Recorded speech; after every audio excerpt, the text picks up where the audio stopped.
व्यवस्था है उनके साथ 7 प्रकार के संबंध ही पाए गए हैं। अगर हम ये 7 संबंध पे जब बातचीत हो जाएगी तो उसके बाद किसी भी संबंध को हम देखेंगे कि 7 में से ही कोई संबंधी के रूप में वो हमारे समक्ष जो है व्यवहार कर रहा होता है या हम व्यवहार कर रहे होते हैं। तो इसलिए 7 संबंध की बात की गई है। अब इसमें शरीर के आधार पे संबंध जो है वो माता पिता पुत्र पुत्री संबंध है और भाई बहन संबंध है, पति पत्नी संबंध है। बाकी संबंध शरीर के आधार पे नहीं है। गुरु शिष्य संबंध शरीर के आधार पे नहीं है।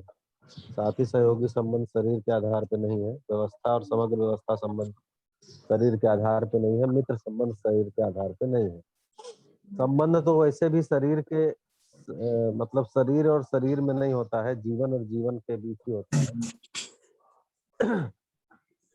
क्योंकि संबंधों में भाव की प्रधानता होती है। आप शुरू में देखे होंगे कि ये भाव आधारित ही होते हैं।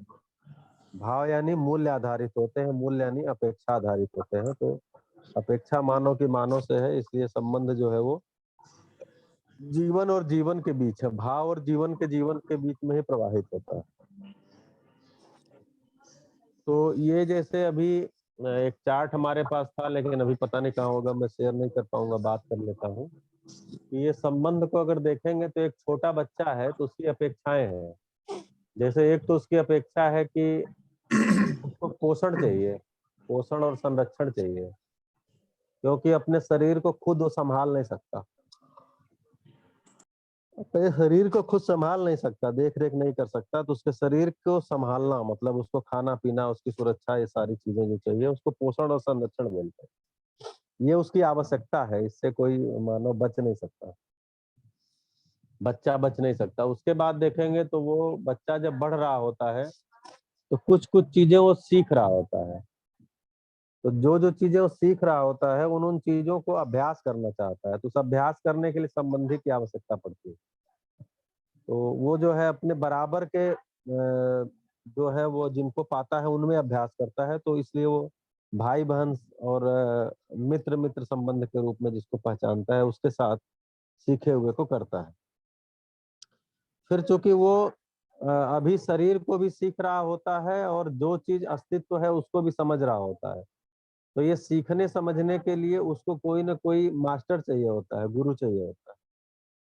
तो वो जो गुरु के साथ संबंध को पहचानता है, वो श्रेष्ठता के रूप में पहचानता है। जिसको भी अपने से श्रेष्ठ पाता है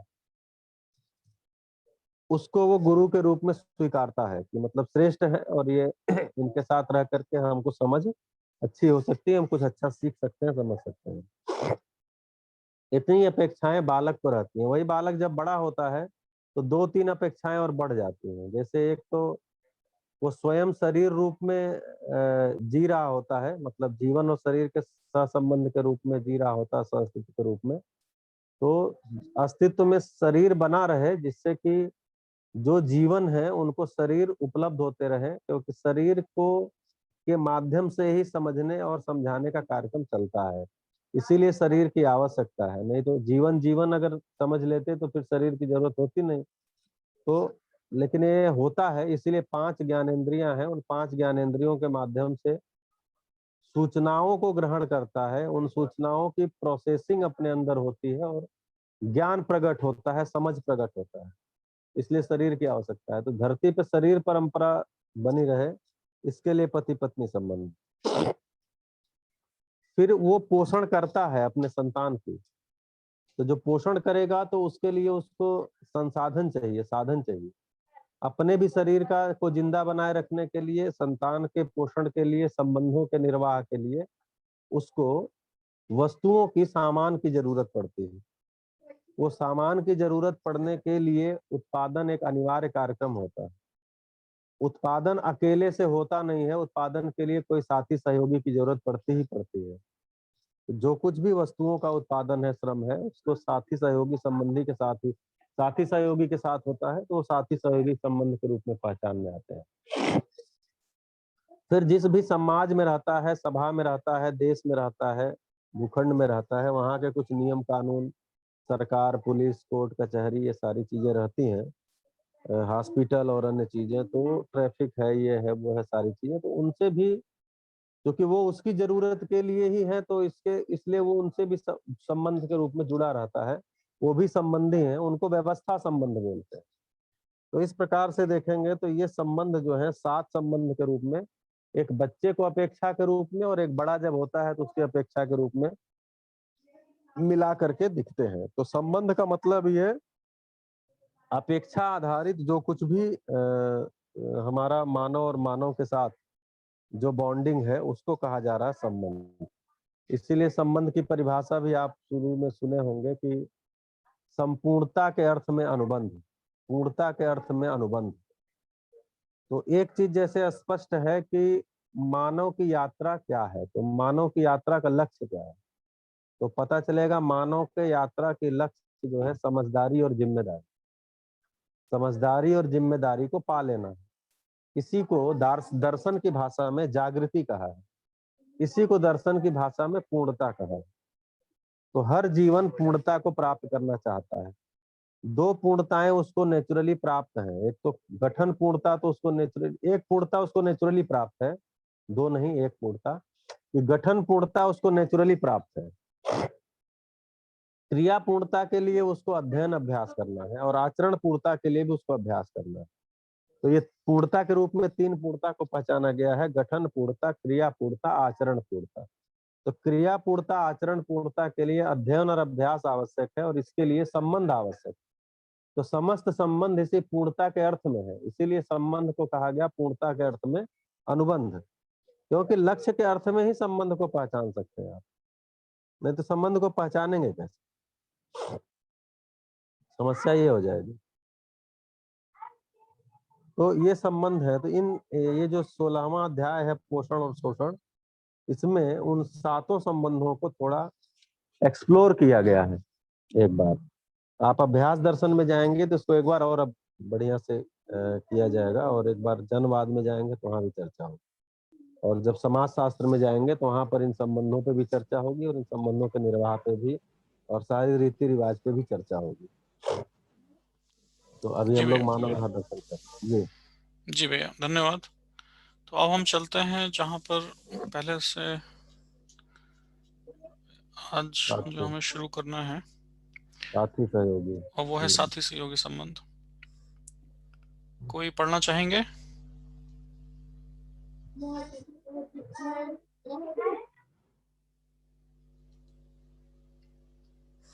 मैं पढ़ लेता हूँ। टू बिगिन विद, हम चर्चा करेंगे साथी सहयोगी संबंध। एक दूसरे के लिए पूरक विधि से सार्थक होना पाया जाता है। यह संबंध सहयोगी के कर्तव्य निष्ठा से व साथी के दायित्व निष्ठा से सार्थक होना पाया जाता है। यह परस्पर पूरक संबंध है। इनमें मूल मुद्दा दायित्व को निर्वाह करना, कर्तव्यों को पूरा करने में ही परस्परता में संगीत होना पाया जाता है। यह जागृत परंपरा की देन है। इसमें मुख्यतः विश्वास मूल्य रहता ही है, गौरव, सम्मान, स्नेह मूल्य अर्पित रहता है। सहयोगी के प्रति सम्मान मूल्य विश्वास के साथ अर्पित रहता है। इस विधि से मंगल मैत्री होना स्वाभाविक है। उपलब्धि एवं विकास के आधार पर साथी सहयोगी संबंध दो पक्षों में गण्य है। उसे साथी स्वामी से सहयोगी सेवक अकिंचनात अकिंचनात अकिंचनात को स्वीकारता है। उसे परिप्रेक्ष्य में सहयोगी साथी को श्रेष्ठ मानता है जो उसकी मौलिकता है। इस संबंध में साथी सहयोगी का पूरा उत्तरदायी हो जाता है, और सहयोगी साथी को ही उस परिप्रेक्ष्य के पक्षों का कर्ता मानता है। इस संबंध में साथी के विशेष गुण, निपुणता, कुशलता दिखाई पड़ता है। साथी सहयोगी संबंध वह है जिसमें पद एवं भौतिक आदान प्रदान परस्परता में निश्चित व प्रत्याशित रहता है। इस प्रकार इस संबंध में भी सुखद स्थिति की निरंतरता देने वाली वस्तु विकास ही है। अस्तु इसमें विश्वास की स्थिरता प्रदान किया रहना ही इस संबंध की अंतिम अनुभूति है। इस पर चर्चा कर लें श्रवण भैया, या इसको आगे पढ़ें? जैसा भी आप लोग जैसा सोचे। आई थिंक एक एक संबंध को हम डिस्कस कर रहे थे, तो अच्छा रहेगा कि इस पर चर्चा कर लें, फिर आगे बढ़ें।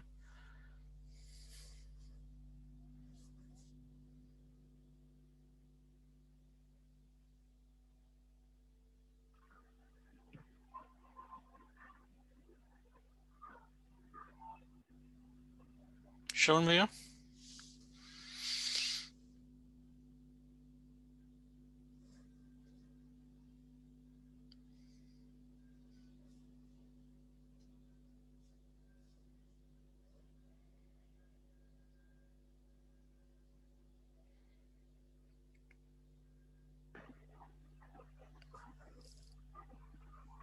आपकी वॉइस नहीं आ रही है अभी।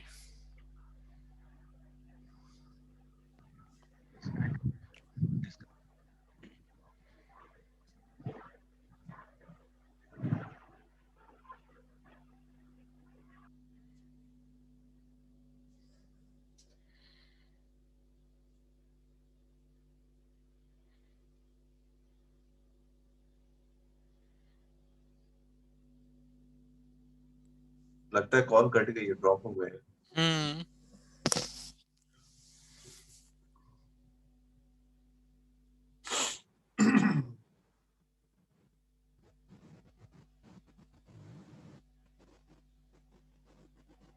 अच्छा, मैं भी एक बात सोच रहा था भैया कि इस संबंध के बारे में भैया बात कर रहे थे भैया हम। मुझे आवाज नहीं आ रही थी, आप एक बार और ये मतलब डिस्कनेक्ट हो गया था मैं। जी भैया। हाँ तो हम इस पर चर्चा कर लेते हैं, फिर आगे बढ़े। एक हाँ हाँ जी जी। हाँ भैया, नमस्ते। जी नमस्ते। मेरी आवाज आ रही है? मैं एक सवाल जी सोचने के मन में आ रहा था कि जैसे संबंध की जब हम बात करते हैं तो संबंध का मतलब पूर्णता के उसमें अनुबंध है। तो ऐसे कहीं संबंध दो लोगों में होता है, और इसका अर्थ ऐसा भी है कि इससे एक से दूसरा प्रभावित होता है कहीं। जैसे एक को कुछ हो रहा है तो दूसरे को भी कुछ होगा, मतलब। हाँ, जितना अपनापन होता है उतना होगा, अगर अपनापन नहीं है तो कुछ नहीं होता है। स्नेह इसीलिए बोले हैं ना कि स्नेह जो है संबंध की शुरुआत है। यानी संबंधी के रूप में जब हम किसी को स्वीकार लेते हैं, मेरे अंदर स्वीकृति हो जाती है, हम स्नेह पूर्वक जीने लग जाते हैं, तो फिर एक को कुछ होगा तो भाव हम तक वो आता है, मतलब हम भी उससे प्रभावित होते हैं। अगर हमको स्वीकार नहीं है कोई संबंधी के रूप में, आप देखते होंगे कि धर्म के आधार पे जब हम लोग भेद करते हैं, जाति के आधार पे हमारी लड़ाइयाँ होती हैं, तो दूसरे के मतलब दर्द होने से, मरने से और पीड़ित होने से दूसरा खुश हो जाता है। ऐसा भी होता है क्योंकि हम संबंधी के रूप में नहीं स्वीकारे हैं। तो स्वीकृति के आधार पे है, जितना हम स्वीकारे रहते हैं, इसीलिए बोला बॉन्डिंग जितनी है, पूर्णता के अर्थ में उस अनुबंध को हमारे में जितना हम पहचान चुके हैं, स्वीकार चुके हैं। इसीलिए इसमें आप देखिए, जो अभी साथी सहयोगी संबंध पढ़े हैं, तो इसमें बोले हैं मूल मुद्दा दायित्व को निर्वाह करना, कर्तव्यों को पूरा करना। दायित्व को निर्वाह करने का मतलब ये हुआ कि संबंध को पहचान करके उसका निर्वाह करना, इसको दायित्व के निर्वाह बोलते हैं। और कर्तव्य मतलब जो हम कार्य करते हैं सुविधा के अर्थ में, और सेवा कार्य करते हैं सुविधा के अर्थ में, ये सब कर्तव्य में आते हैं। तो वो करता है, दायित्व को निर्वाह करता है और कर्तव्यों को पूरा करता है। इसीलिए इसमें आगे लिख रहे हैं कि मुख्यतः विश्वास मूल्य रहता ही है। विश्वास का मतलब यह है कि दूसरे के साथ जीने में हमको शंका नहीं है, शंका युक्त होकर हम नहीं जी रहे हैं, शंका मुक्त होकर जी रहे हैं। तो शंका मुक्त होकर के जी रहे हैं, तभी आधार संबंध का तो विश्वास ही है। गौरव, सम्मान, स्नेह मूल्य अर्पित रहता ही है। इससे कम में किसी भी संबंध की कोई मतलब शुरुआत ही नहीं है। विश्वास, गौरव, सम्मान और स्नेह से ही एक तरह से शुरुआत होती है संबंध को। बिल्कुल अपनापन जहां से आता है, और सम्मान मूल्य विश्वास के साथ अर्पित रहता ही है। तो मुख्यतः इसमें मूल्य है। तो संबंध का मतलब है मूल्य है, संबंध में मूल्य है। संबंध का मतलब ही है कि बिना मूल्य के कोई संबंध नहीं है। संबंध का मतलब पारदर्शिता है। जितना संपर्क और संबंध में क्या अंतर होता है? संपर्क में पारदर्शिता का अभाव होता है, संबंध में पारदर्शिता होती है। यानी एक संबंधी, एक व्यक्ति दूसरे व्यक्ति को पूरी तरह से जानता है, भ्रम नहीं है, तभी तो विश्वास पूर्वक उसके साथ जी पा रहा है। संपर्क में क्या होता है कि एक व्यक्ति दूसरे व्यक्ति को पूरी तरह से नहीं जानता है, अर्थात पारदर्शिता का अभाव है, ट्रांसपेरेंसी। अभाव का मतलब ये है कि वो विश्वास पूर्वक जी ही नहीं सकता, इसीलिए उसको संपर्क बोल रहे हैं। तो संपर्क से संबंध तक की जो यात्रा है उसमें विश्वास मूल्य को जब तक स्थापित रूप में वहां पर विश्वास के साथ नहीं शुरू हो जाता है, तब तक उसको संबंधी स्वीकार नहीं पाता, स्नेह पूर्वक उसके साथ जी नहीं पाता। तो स्नेह महत्वपूर्ण है, जितना जितना स्नेह होता है। स्नेह का मतलब ये हुआ कि अपनापन, अपनापन भी हाला भाषा दर्शन के हिसाब से ठीक नहीं है। आगे यही जब स्नेह से प्रेम की तरफ बढ़ते हैं तो वही अपनापन जो है अपना पराया मुक्त हो जाता है। क्योंकि अपनापन जब हम कहते हैं इसका मतलब कोई पराया है, लेकिन जब प्रेम तक पहुंचते हैं, मूल्यों के बारे में चर्चा मैं शायद किया था एक बार, प्रेम तक जब पहुंचते हैं तो अपना पराया मुक्त हो जाते हैं। तो जितना जितना संबंध स्वीकारते हैं उतना उतना हम प्रभावित होते हैं, नहीं स्वीकारते हैं तो हम प्रभावित होते नहीं।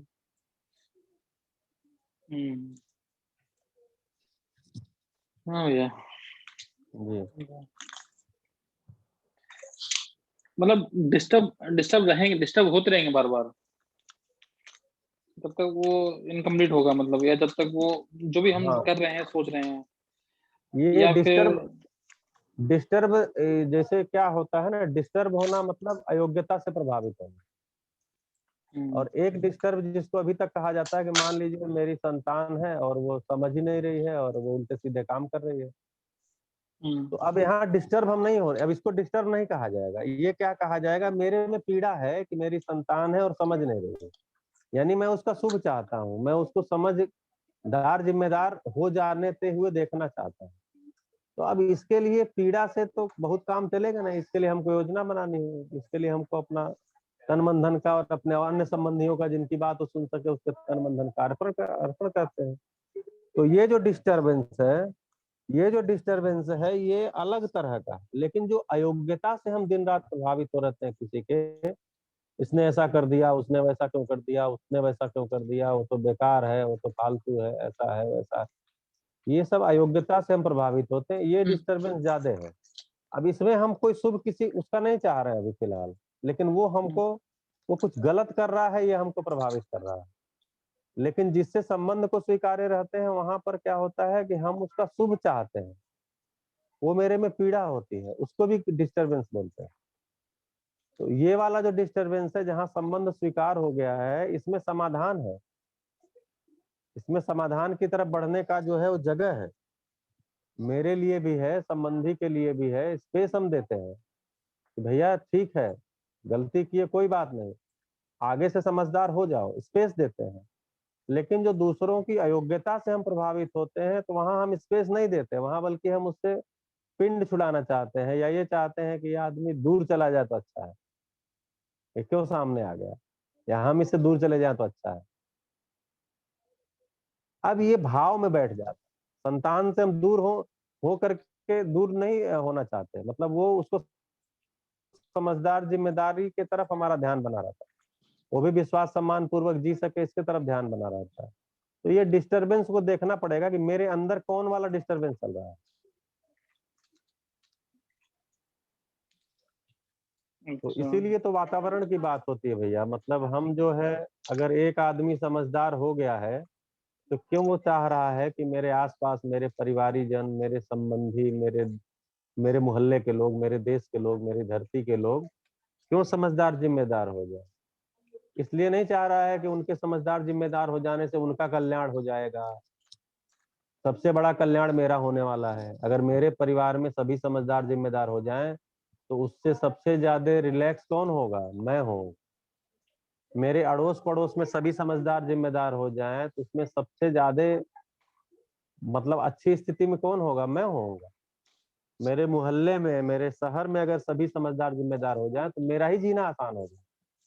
मेरे देश में, जो है मेरे राज्य में, मेरे देश में सब के सब समझदार जिम्मेदार हो जाएं तो मेरा जीना आसान होगा। पूरी धरती पर सभी समझदार जिम्मेदार हो जाएं तो मेरा और मेरे अपने जो है आने वाली पीढ़ी है उनका जीना आसान हो जाएगा। जैसे हम लोगों से लोग पूछते हैं आप क्यों इतना जो है वो काम करते हैं और बेवजह का सब जगहों पर घूमना, सबके साथ बात करना, इससे आपको कोई प्रसिद्धि भी नहीं मिलती, कोई अखबार में भी नहीं छपता, कहीं आपको चुनाव भी नहीं लड़ना है, क्यों ऐसा करते हैं? तो समाज सुधार के लिए करते होंगे।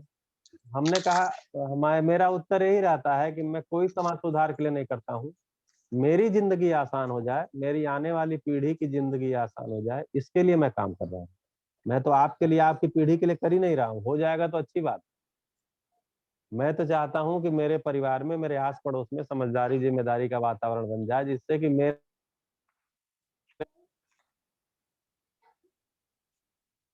इसलिए वातावरण बना रहे हैं, इसलिए शिक्षा में इसको लाने का प्रयास कर रहे हैं। जी भैया।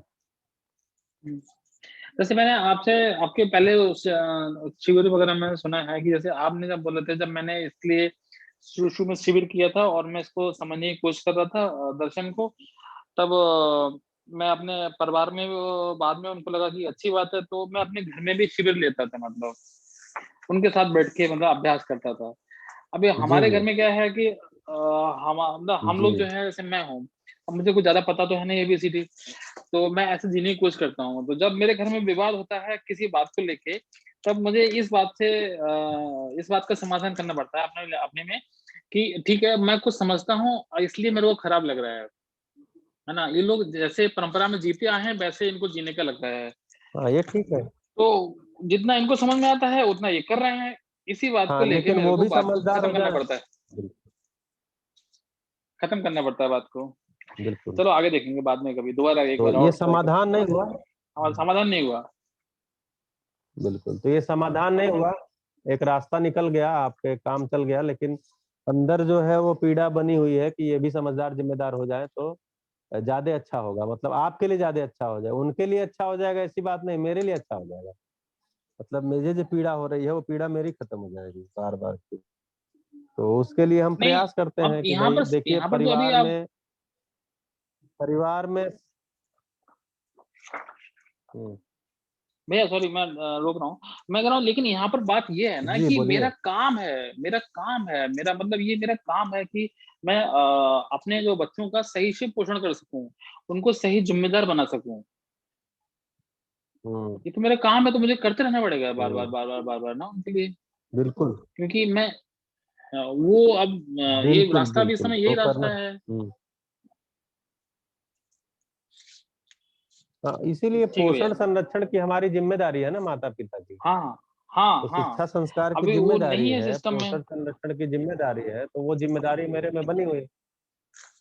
सिस्टम में नहीं है, तो हम परिवार में समझदारी, जिम्मेदारी की तरफ ले जाने का सबसे बड़ा जो अच्छा तरीका होता है, वो मेरे आचरण से सामने वाले की पात्रता विकसित होती है, मेरे भाषण से नहीं विकसित होती। तो जितना जितना हम अभी अपने आचरण के द्वारा जितना जितना, क्योंकि घर के अंदर तो आचरण शिविर चलता है, सोम भाई का आप शिविर सुने होंगे, तो उसमें बार बार वो बोलते हैं कि चौखट के बाहर तो आपका शिविर भाषण से चल जाएगा, लेकिन चौखट के अंदर तो आचरण शिविर चलता है। तो आचरण शिविर का मतलब यह है कि, हाँ, आचरण शिविर का मतलब यह है कि उससे सामने वाले की पात्रता विकसित होती है।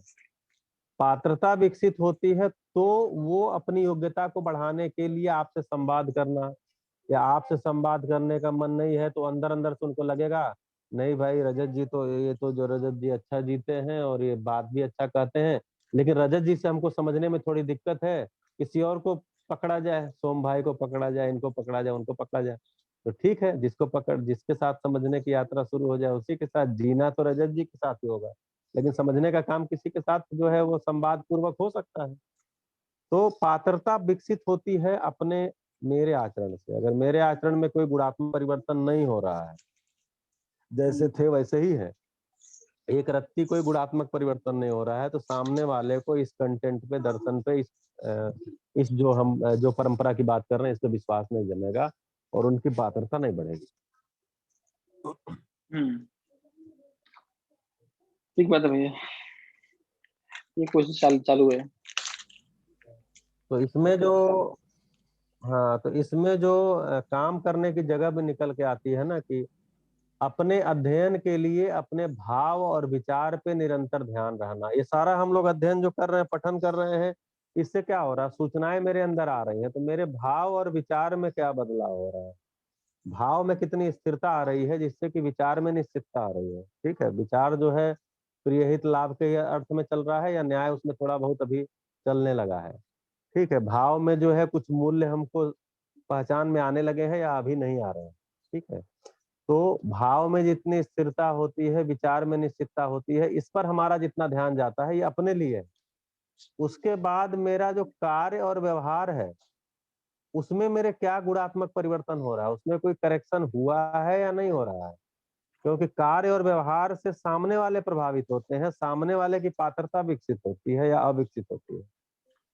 नहीं तो पहले हम लोग जैसे वो अध्ययन शिविर करने गए छोटी में 6 महीने के लिए 2009-10 में, तो उसमें अध्ययन के दौरान एक प्रबोधक ने कहा कि देखिए अगर ये चीजों को यहाँ अभ्यास में नहीं लाते हैं तो घर में जाने से क्या होता है कि ना आप एक और डिग्री और लेके चले जाएंगे, आप कुछ गड़बड़ी करेंगे और जब गड़बड़ी करेंगे तो सामने वाले को धौंस देंगे। तुमको क्या पता है, मैंने जीवन विद्या का 3 शिविर किया और एक अध्ययन शिविर भी किया है, तुमको क्या पता है, सब हमको पता है। तो पता चलेगा एक नए तरह का आपके पास अहंकार आ जाएगा। इसलिए भाव विचार पर स्वयं के लिए और कार्य व्यवहार पर सामने वाले की पात्रता के विकास के लिए ध्यान हमेशा बना हुआ है, तो हमारी जिंदगी जो है वो व्यवस्था की तरफ जो है वो जाती हुई रहेगी। अगर मेरे ही भाव विचार पे मेरा ध्यान नहीं जा रहा है या मेरे कार्य व्यवहार को मैं बेहोशी में कर रहा हूँ, होश में कर ही नहीं रहा हूँ, तो सामने वाले उससे प्रभावित होते हैं। अगर वो लगता है कि आप में गुणात्मक परिवर्तन है तो उनकी पात्रता विकसित होती है। अगर लगता है आदमी जैसा था वैसा ही है और बिगड़ गया है इस दर्शन के अध्ययन के बाद, तो बोलते हैं भैया ये जाने दो, इसको अपना कुछ कर रहा है करने दो। कुछ दिनों के बाद वो भी चुप हो जाते हैं। एक बात और है भैया, मैं कहीं मेरे से ये बात बैठ रही है कि जैसे जब समझ में आता है तब आता है। सूचना बहुत तरीके से आ सकती है, सूचना बहुत सारी रहती है। जैसे मैं अपने जीवन में देख पाता हूँ कि मतलब मैं बहुत सिगरेट पीता था कभी, और लगभग मैंने 23-24 साल सिगरेट पिया, बहुत ज्यादा पिया। बाद में अचानक ये जीन विद्या में इसमें टच में आया था, तब मेरे को समझ में आया था कि जरूरत नहीं है, और शायद पहले भी कहीं रहा होगा जीवन में या जरूरत महसूस की होगी मैंने। लेकिन हाँ, मैंने एक एक डिसीजन के साथ में सिगरेट छोड़ दिया, और कई बार ये सुना भी था कि बहुत परेशानी होती है, ये होगा, वो होगा, ऐसा होगा, वैसा होगा। हालाँकि कुछ हुआ होगा पता नहीं मेरे को, लेकिन हाँ, मैंने फिर उसके बाद नहीं पिया, और लगभग मेरे को 2 साल से ज़्यादा हो गए हैं। तब बार-बार मेरे मन में एक ख़्याल आता है कि जैसे मैं कुछ समझाऊँगा, किसी को समझ में आएगा, या मैं खुद समझूँगा, या मैं बहुत कुछ नहीं समझ पाऊँगा, जितना समझ में आएगा उतना समझ में आएगा। तो ये कुछ एक गलत बात तो नहीं है?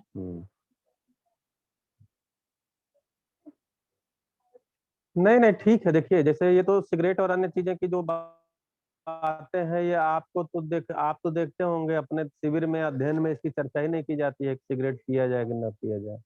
लेकिन ऐसा बहुत लोगों को हमने देखा है, मतलब मैंने ही देखा है बहुत सारे लोगों को, जो लोगों का एक झटके में छूट गया है। तो हुँ, लेकिन यहाँ कुछ छोड़ने की बात नहीं कहा जा रही, यहाँ कुछ पकड़ने की बात कही जा रही है। लेकिन अब उस पकड़ने के चक्कर में तो एक जो त्याग की बात होती है ना, कि जब आवश्यक समझ में आता है तो अनावश्यक छूट जाता है। पहले आवश्यक समझ में तो आए, पकड़ में तो आए, जब आवश्यक पकड़ में आता है तो अनावश्यक स्वतः छूट जाता है, आपको पता ही नहीं चलता, कोई दिक्कत नहीं होती, क्योंकि उसके प्रति आवश्यक के प्रति जो दृढ़ संकल्प है ना, वो अनावश्यक हुँ, को छोड़ने में देर नहीं लगाता। जब तक आवश्यक पकड़ में नहीं आता है, उसके प्रति कोई दृढ़ संकल्प नहीं होता है, तब तक अनावश्यक भयता है कि नहीं नहीं छोड़ेंगे तो कहीं दिक्कत ना हो जाए, छोड़ेंगे तो कहीं दिक्कत ना हो जाए। ठीक है, कोई भय आता है। लेकिन जब एक आवश्यक चीज कोई पकड़ में आ जाती है तो अनावश्यकता छूट जाती है। तो इसमें कोई दिक्कत नहीं है, आप बात करते हैं इसमें कोई दिक्कत नहीं है। देखिए कल भूतकाल में हमारा क्या था वो अलग चीज है, आज वर्तमान में मैं क्या हूँ। आदमी की तो यही खूबसूरत ही है कि भूतकाल से लेकर के और वर्तमान तक उसके अंदर कोई गुणात्मक बदलाव आया है कि नहीं आया है। अगर उसके अंदर कोई हुँ, गुणात्मक बदलाव नहीं आया है तो फिर वो आदमी कैसा है। जब ज्ञान परंपरा की इकाई है, ज्ञान संपन्नता की इकाई है, और उसके ज्ञान में कोई ज्ञान के आधार पे कुछ भी करेक्शन नहीं आया भूतकाल से लेके भविष्य वर्तमान काल तक, तो फिर वो किया क्या है। जैसे आपको उदाहरण बताऊं, कि अभी लॉकडाउन में कुछ मित्रों ने मेरे, जब मैं 12th में पढ़ता था, बीएससी करता था, उस समय के कुछ मित्रों ने एक एलुमनी ग्रुप बनाया उसमें व्हाट्सएप पे। तो उस ग्रुप में मुझे भी जोड़ लिए। अब वो समय है कि उस समय के मित्र जो है लगभग 40 मित्र उसमें जुड़ गए धीरे धीरे करके, जिसके जिसके संबंध थे वो जोड़ते गए। अब ये 92 में वो लोग हमारे साथ पढ़े थे, 91, 92, 93, 94, 95, कुछ उसमें 95 तक थे, कुछ 90 से लेके 92 तक थे, ऐसे मित्र थे उसमें, मतलब हैं उसमें, थे तो अभी भाषा नहीं।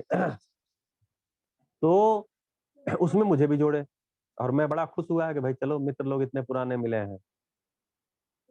अब वो पोस्ट जो डालते थे वो 1992 में जो उनका विचार चलता था, जिस तरह की वो विद्यार्थी जीवन में कुछ ऊट-पटांग चीजें करते थे, वो सारी पोस्ट डालते। तो कुछ दिनों तक मैं देखा कि भाई, और हमने कुछ सुझाव भी दिया कि भाई अब हम लोग बड़े हुए हैं और हम लोग कुछ संबंध और अन्य चीजों को और एक्सप्लोर किए हैं, ज्ञान में आगे बढ़े हैं, तो आगे की अपनी चीजों को जो हमारे में करेक्शन हुआ है उसकी चीजों को ज्यादा डालें तो ज्यादा ठीक रहेगा।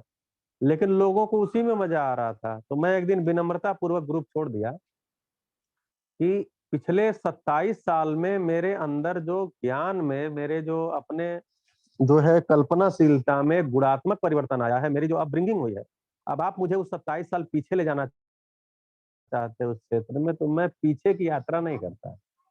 मैं वर्तमान में मेरे में जो बदलाव आया है उसके साथ में बने रहा, और अच्छा बदलाव आया है, इसके साथ में बने रहना चाहता हूँ, और भविष्य में इससे और अच्छा होने की तरफ मेरी यात्रा चल रही है। और मानव का धरती पे विकास इसीलिए हुआ है क्योंकि वो ज्ञान को प्राप्त कर गया है। तो ज्ञान को प्राप्त कर जाए का मतलब क्या हुआ कि उसके कल्पनाशीलता में गुणात्मक परिवर्तन, क्वालिटेटिव जो करेक्शन है, वो धीरे धीरे होते होते वो ट्रांसफॉर्मेशन की तरफ जाए। अगर ये नहीं कर पा रहा है और 27 साल पुराने समय में जीना चाह रहा है, तो मैं ऐसे समूह का सदस्य बनना स्वीकार नहीं करूंगा। आप लोगों से मेरा व्यक्तिगत संबंध तो बना रहेगा क्योंकि सबके मोबाइल नंबर मिल गए हैं, लेकिन समूह के रूप में मैं इसमें नहीं रह सकता।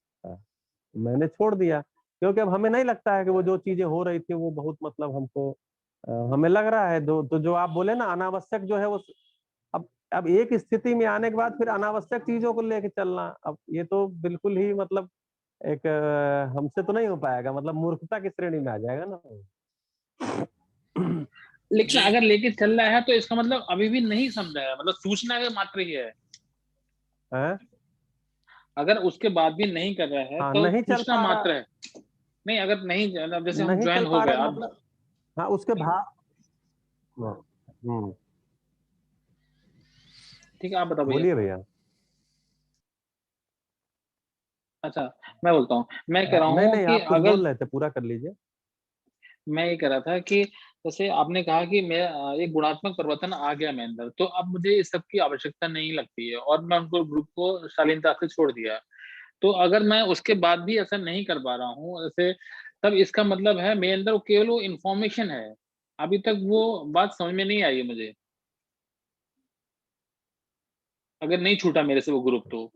हाँ, नहीं, मेरे भाव और विचार में कोई बदलाव, बिल्कुल मेरे भाव और विचार में कोई बदलाव नहीं आया है। बस जैसे हमको रोटी खाने में, मतलब एक आइसक्रीम खाने में मजा आता है और हमको जो है वो सिनेमा देखने में मजा आता है, वैसे इस पुस्तक को पढ़ने में, चर्चा करने में मजा आता है। इतना ही तक हमारा सारा कुछ सीमित है। इसके आधार पे मेरे अंदर मेरे भाव और विचार में कोई बदलाव नहीं हुआ है। इसकी समीक्षा यही होगी। श्रवण भैया, जैसे आपने कहा कि आपने जो एग्जांपल लिया, जी। उसमें आपने एक डिसीजन लिया कि भाई मुझे इस ग्रुप में सम्मिलित नहीं रहना है, तो आपने एक कृत्य किया, और उस वजह से जो साथी सहयोगी हैं उन्होंने, उनमें से सबने आपके लिए एक आपकी परिकल्पना की होगी, आपके, मतलब मैं थोड़ा सा और ओपन हो रहा हूँ, लेट्स से आपके चरित्र के लिए आपके बारे में कुछ सोचा, मतलब कुछ ने ये भी सोचा हो कि भाई श्रवण जो है वो अब आगे बढ़ गए हैं, या थोड़ा सा उनके अंदर घमंड आ गया है, अहंकार आ गया है, इस तरह के भी कुछ कुछ हो सकते हैं कि जो छोड़ के चले, या वो चले गए, या वो हमारे साथ नहीं रहना चाहते। तो जो आपका जो भाव है जो आपने हमसे अभी शेयर किया, इस भाव को जब हम रखते हैं तो आपके बारे में एक अलग परिकल्पना बनती है, और जिनके पास ये सूचना नहीं है वो आपके बारे में एक अलग राय बनाते हैं। तो यहाँ पर एक ही व्यक्ति है जिसके डिफरेंट डिफरेंट जो है वो बन रहे हैं। तो इस पर आपका क्या विचार है? बिल्कुल। तो उसमें अभी हमारी एक मीट हुई थी, क्योंकि उसमें से ज्यादातर गोरखपुर में ही अपना किसी न किसी उसमें है, कुछ है जो IRS वगैरह हैं, IS हैं, वो इधर उधर अमृतसर में जगह जगह पे है। तो उसमें जो है अभी चर्चा हुआ, तो मतलब और व्यक्तिगत जो हमारे संबंध है उस घटना से अगर देखेंगे तो कहते हैं तो वो लोग जो है व्यक्तिगत संबंध में हमारे साथ सभी बने हुए हैं, और जिनको भी फोन से बात होती है, अन्य चीजें होती है। इसमें अगर मैं देख पाता हूँ, जो आपका प्रश्न है कि मेरे ही बारे में वो उसमें से कुछ समझ सकते हैं कि भाई आदमी जो है कुछ जान गया है तो उसका अहंकार हो गया है, तो इसमें कोई दिक्कत नहीं है। मैं अपने प्रति भ्रम में अगर नहीं हूं कि मेरा यह अहंकार है या मैं किसी अनावश्यक चीज को ढोने से बच गया। मान लीजिए उसमें रोज पोस्ट आ रही हैं 10, 20, 50। अब चूंकि व्हाट्सएप में उसको क्या कर सकते हैं, आप म्यूट कर सकते हैं, बाकी वो मैसेज तो आपका उंगली कहीं गया तो खुलते ही हैं। तो अनावश्यक चीज को मैं ढोने से बच गया, ये मेरी समीक्षा है। दूसरे की समीक्षा क्या है कि दूसरा जो है हमको किसी रूप में देख सकता है। तो एक्चुअली आप जब ये जीवन विद्या का परिचय पढ़े होंगे तो उसमें मानव के 6 गुण बताए गए। उसमें पहला बताया गया स्वयं के प्रति। जब हम समझ जाते हैं तो पहला जो मेरे अंदर बदलाव आता है वो है स्वयं के प्रति विश्वास।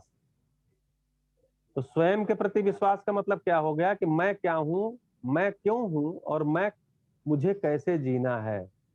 तो मैं क्यों हूं ये समझ में आ गया है, और मैं क्या हूं ये समझ में आ गया, और मुझे कैसे जीना है ये भी समझ में आ गया है। तब स्वयं के प्रति विश्वास आता है। तो स्वयं के प्रति जब विश्वास आता है तो ये फिर मैं किसी दूसरे की अयोग्यता से प्रभावित नहीं होता। तो मानव का पहला गुण। दूसरा जो गुण चर्चा किया गया है उसमें यह है कि दूसरा जो मेरे में बदलाव आता है वो श्रेष्ठता के प्रति सम्मान। अब श्रेष्ठता के प्रति सम्मान का जो मेरे अंदर एक उदय होता है, इसमें मुख्य बात क्या है? उसमें मुख्य बात यह है कि श्रेष्ठता को मैं पहचान पाता हूँ। सम्मान तो तब कर पाऊंगा जब पहचान पाऊंगा। तो श्रेष्ठता को पहचानने का मतलब है कि क्या मैं इस श्रेष्ठता को रूप, पद, धन, बल के आधार पे पहचान रहा हूँ, या आदमी के गुणात्मक जो उसके अंदर क्वालिटेटिव जो जिंदगी उसकी है उसके आधार पे मैं पहचान पा रहा हूँ। तो एक्चुअली गुणात्मक जिंदगी के आधार पे अगर पहचान पा रहा हूँ तो मेरी श्रेष्ठता के प्रति पहचान मेरे में ठीक होने लगी है, तब मैं श्रेष्ठता का सम्मान करने लग गया हूँ। तो अगर मेरी मित्र मंडली मेरे श्रेष्ठता को ठीक से पहचान नहीं पा रही है तो फिर उसकी वो अयोग्यता है ना, अब उसको उस पर काम करना होगा। जैसे उसके पहले मैंने बहुत सारा प्रस्ताव दिया कि ये काम करे तो अच्छा होगा, ये काम करे तो अच्छा होगा, लेकिन अब वो उनको वो अब नहीं समझ में आ रही थी चीजें। तो वो उनकी परेशानी है कि वो श्रेष्ठता को नहीं पहचान, वो श्रेष्ठता को अहंकार के रूप में पहचान रहे हैं। श्रेष्ठता को किसी पद के अहंकार के रूप में, किसी रूप के अहंकार के रूप में, या बुद्धि के अहंकार के रूप में वो पहचान रहे हैं। ठीक है। तो अच्छा, अब ये कब होगा? जब हमारे साथ तो जिएंगे तब उनको लगेगा नहीं नहीं ये तो जिंदगी के, अब जो वर्चुअल प्लेटफॉर्म पर कोई आपको पूरा तो नहीं जान पाता। 5% भी जान जाए तो बड़ी बात है। आप जो लिख रहे होते हैं उसी को केवल जान पाता है, आप जो जी रहे होते हैं उसको तो जान नहीं पाता है। तो दूसरा जो गुण विकसित होता है, तो इसलिए स्वयं के प्रति विश्वास और श्रेष्ठता का सम्मान, ये 2 गुण अगर विकसित हो गए हैं जिसको मानवीय गुण कहा गया है, तो मेरा बहुत सारा कल्याण होगा। तो हमारे लिए भी ये काम है कि हम जो अध्ययन अभ्यास कर रहे हैं उसमें देखें कि मेरा स्वयं के प्रति कितना विश्वास जगा है। जैसे आपने कहा कि मैं इस स्मोकिंग को छोड़ दिया और मुझे पता भी नहीं चला कब छूटा। तो कहीं न कहीं स्वयं के प्रति विश्वास के कारण ये हुआ होगा। भले आप उस समय न देख पाए होंगे स्वयं के प्रति विश्वास को, अब अगर मूल्यांकन करेंगे या जितना जितना ये धुंधलका छंटता जाएगा और वास्तविकता सामने आती जाएगी, आपको लगेगा नहीं वो वस्तु तो स्वयं के प्रति विश्वास ही था, जिसके कारण मैं बड़े डिसीजन ले पाया अपने बारे में। अपने बारे में बड़े डिसीजन बिना स्वयं के प्रति विश्वास के हो नहीं पाते। दूसरों के बारे में बड़े डिसीजन बिना श्रेष्ठता को पहचाने हो नहीं पाते, क्योंकि हम किसी भी चीज को, किसी चीज के आधार पर किसी को श्रेष्ठ मान करके और उसके अनुकरण अनुसरण में लग जाते हैं। रूप, पद, धन, बल को बड़ा मान लिया, उसी के अनुकरण अनुसरण में लग गया। आहार निद्रा भय मैथुन को अधिमूल्यन कर लिया और उसी के लिए अपना पूरा जिंदगी लगा दिए। नहीं, चीज तो यही है, मजे तो इसी में आएंगे, सुखी तो इसी से होंगे, उसी की वैरायटी क्वांटिटी में जाते चले जा रहे हैं। तो क्या हो रहा है? ये हो रहा है कि मैं श्रेष्ठता को भी नहीं पहचान पा रहा हूँ, स्वयं के प्रति विश्वास पूर्वक भी नहीं जी पा रहा हूँ। ये दो बहुत ही बड़े खूंटे हैं। अगर ये दो बड़े खूंटे गड़ गए तो फिर व्यक्तित्व प्रतिभा में संतुलन, व्यवसाय में स्वावलंबी और व्यवहार में सामाजिक, ये सारी चीजें फिर आ जाती हैं। लेकिन ये दो खूंटे मजबूती से गड़ जाएं, स्वयं के प्रति विश्वास, श्रेष्ठता का सम्मान। जी भैया। जी भैया, धन्यवाद। Thank you.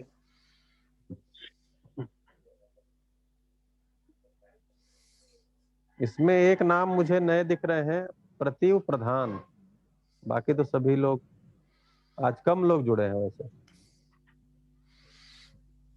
जी, पवित्रा जी हैं प्रधान, पवित्रा जी। अच्छा, पवित्र जी है, प्रतिव लिखा गया। नमस्ते भैया, प्रतिभा। प्रतिभा, सॉरी। अच्छा, जी, प्रतिभा जी हैं। जी नमस्ते जी। जी जी, नमस्ते नमस्ते। कहाँ से आप? भैया मैं तो बेसिकली उड़ीसा से हूँ और दिल्ली में ही रहती हूँ। अच्छा, प्रतिभा, प्रतिभा, हाँ ठीक ठीक। अच्छा अच्छा, ठीक है। आपसे मेरी नहीं, मुलाकात हुई है क्या दरियागंज में एक बार?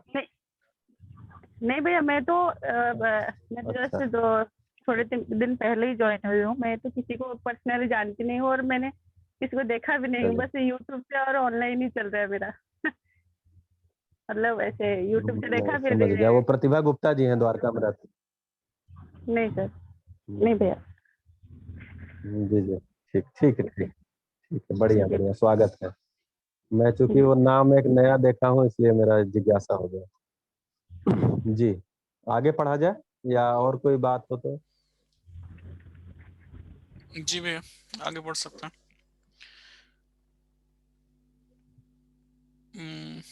नंबर 6 है, समझदार मानव परंपरा में तो ये व्यवस्था। साथी सहयोगी में, जी जी, साथी सहयोगी संबंध को आप पुरानी किताबें देखेंगे तो इनमें स्वामी सेवक संबंध भी लिखा हुआ है। तो चूंकि स्वामी सेवक जो एक शब्द जो है ना, वो अर्थ दूसरा लेके जाता है, इसलिए अब साथी सहयोगी ज्यादा उपयोग में लाया जाता है। क्योंकि स्वामी सेवक का मतलब भी कोई कोई मालिक होगा, कोई नौकर होगा। भाव यहाँ वो नहीं है। भाव यहाँ है कि जैसे मैं फैक्ट्री चला रहा हूँ और मेरी फैक्ट्री में 100 लोग काम कर रहे हैं, तो उसमें कोई छोटा बड़ा नहीं है। लेकिन चूंकि फैक्ट्री को मतलब मैं एक ऑर्गेनाइज किया हूँ उस चीज को, तो मैं एक स्वामी की श्रेणी में आऊंगा और जो लोग भी उसमें काम कर रहे हैं वो सेवक की श्रेणी में आएंगे। तो बाद में इसको साथी सहयोगी ही अभी उच्चारण किया जाता है ज्यादा भाषा में। जी, चलिए। जी भैया। नंबर 6 है, समझदार मानव परंपरा में व्यवस्था और समग्र व्यवस्था में भागीदारी का संबंध। मानवत्व सहित व्यवस्था में विधि समाई रहती है, विधान निर्बाह रूप में प्रमाणित होता है, व्यवस्था का धारक वाहक जागृत मानव ही होता है। व्यवस्था में भागीदारी करने के लिए मानव को जागृत होना रहना आवश्यक है। जागृति पूर्वक ही हर नर नारी जानने, मानने, पहचानने, निर्वाह करने का प्रमाण प्रस्तुत करता है। साधक द्वारा साध्य की उपलब्धि की संभावनाओं के अनुरूप फल मिलने पर निर्णय होता है कि साधना सही दिशा में गतिशील है। संभावनाएं सुदृढ़ होने पर मान्यताओं के रूप में अवतरित होती हैं। सभी मान्यताएं विकास अर्थात जागृति तथा व्यवहार के लिए हैं।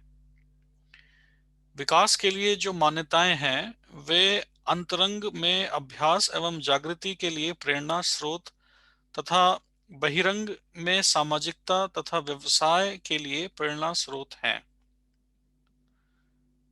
सामाजिक दायित्व का प्रमाण हर समझदार परिवार में समाधान समृद्धि पूर्वक जीने में प्रमाणित होता है। यह क्रमशः संपूर्ण मानव का एक इकाई के रूप में पहचान पाना बन जाता है।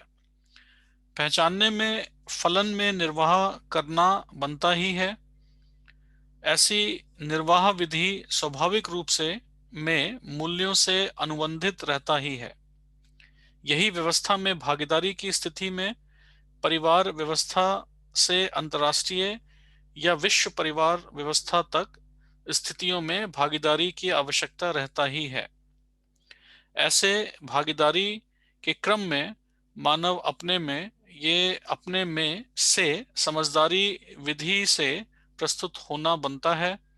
समझदारी विधि से ही हर नर नारी व्यवस्था में भागीदारी करना सुलभ, सहज और आवश्यक है।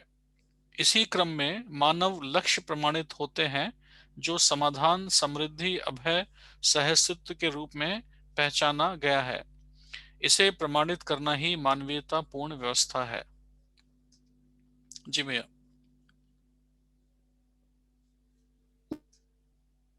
जी, तो इसमें ये जो लाइन आई है ना पिछले पेज पे, जो अंतिम बुलेट है, तो अभी जो मैं चर्चा कर रहा था वही बात की गई है इसमें। हालांकि ये तीनों बुलेट बहुत महत्वपूर्ण चर्चा में है। पहला तो जो है वो मानव परंपरा की बात, मानव सहित व्यवस्था में विधि समाई रहती है, यानी विधि सहित ही व्यवस्था है। विधि का मतलब है व्यवस्था की जो नीति नियम है वो सब विधि है, और जो निर्वाह हो रहा है उसी को विधान बोलते हैं। तो चूंकि व्यवस्था है तो उसका व्यवस्था जो है वो बनी रहेगी। तो व्यवस्था बनी रहेगी तो व्यवस्था बनी रहने का धारक वाहक कौन है? तो व्यवस्था बनी रहने का धारक वाहक मानव ही है। अगर मानव समझदार है, जागृत है, तो व्यवस्था का धारण वाहन करता है वो, ठीक है, धारक वाहक करता है। तो उसी को आगे कहा जा रहा है कि व्यवस्था में भागीदारी करने के लिए मानव को जागृत होना रहना आवश्यक है। अव्यवस्था में तो मतलब अव्यवस्था की कोई भागीदारी की चर्चा है नहीं। अव्यवस्था का धारक वाहक बनने से कुछ फायदा नहीं होता, इसलिए उसकी चर्चा नहीं की गई है। यहाँ कहा गया है कि व्यवस्था में भागीदारी करने से मानव जागृत होना आवश्यक है। दूसरा जो बुलेट है इसमें दिया है कि साधक द्वारा साध्य की उपलब्धि की संभावनाओं के अनुरूप फल मिलने पर निर्णय होता है कि साधना सही दिशा में गति है। तो साध्य का मतलब लक्ष्य होता है, साधक का मतलब जो उस लक्ष्य को पाने के लिए लगा हुआ है। तो अगर हमको उसके अनुरूप, जैसा मेरी कल्पनाशीलता में फल का एक चित्रण है, एक कल्पना बनी हुई है, अगर मेरे साधना मतलब मेरे इस अध्ययन अभ्यास से मेरे अंदर कुछ गुणात्मक परिवर्तन होता है, दो रूप में, एक अंतरंग रूप में, एक बहिरंग रूप में। जो नीचे के बुलेट आई है उसमें दिया है कि विकास, इसी में दिया है कि अंतरंग और बहिरंग, नीचे वाले में दिया है कि जागृति के लिए प्रेरणा स्रोत बहिरंग, अंतरंग जो है, अंतरंग में जो अभ्यास है वो जागृति के लिए प्रेरणा स्रोत है, और जो बहिरंग में सामाजिकता और व्यवसाय के लिए प्रेरणा स्रोत है। क्या चीज? जो विकास के लिए मान्यताएं बन गई है, किससे बनी है? कि मेरी साधना के अनुरूप।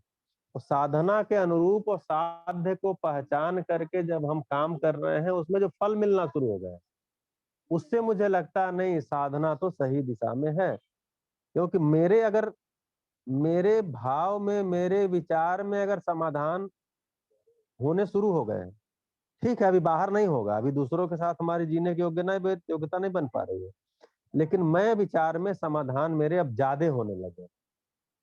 मेरे अंदर बहुत द्वंद्व अब नहीं रह रहा है, मेरे अंदर बहुत जो है वो तनाव की स्थिति अब नहीं रह रही है। समाधान, क्योंकि सब कुछ संपूर्ण अस्तित्व नियम से है, हर घटना नियम पूर्वक घटती है। मेरे अनुकूल घटे या मेरे प्रतिकूल घटे, घटना तो नियम से ही घटती है।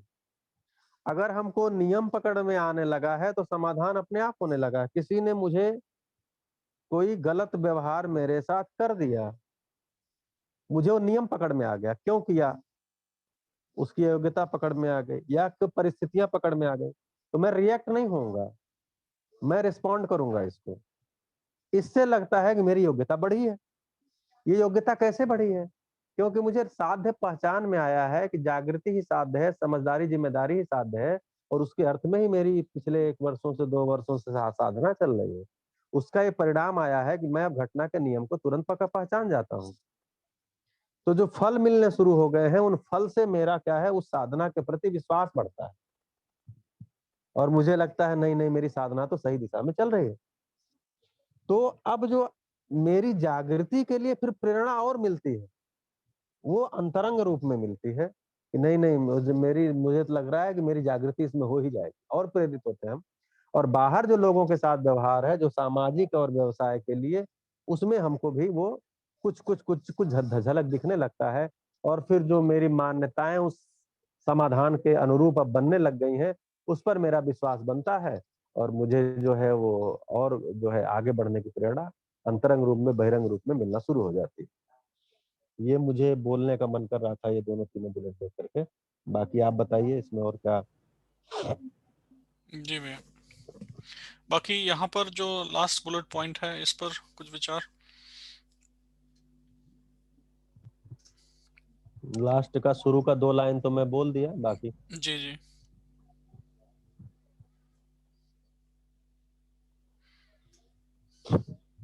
एक्चुअली ये समाज में, व्यवस्था में भागीदारी का संबंध है, 6वां संबंध।